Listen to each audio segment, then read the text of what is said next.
beautiful sunny day, no wind, the rain's all gone away, and the tree is still standing up. The old woodpecker tree.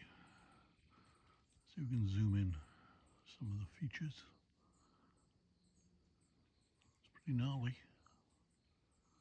It's a good piece of art. And this goes all the way down the side and all the way to the bottom, which is covered up by that other tree. This is it from the other side.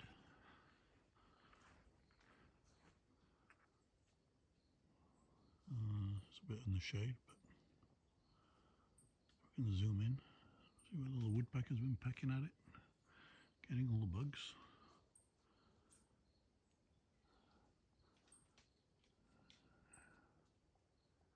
There we go.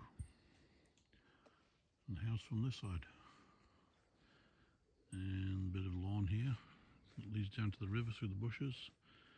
This is just a little tiny side lawn. There's a rabbit nest or burrow or whatever you call it in the brambles there.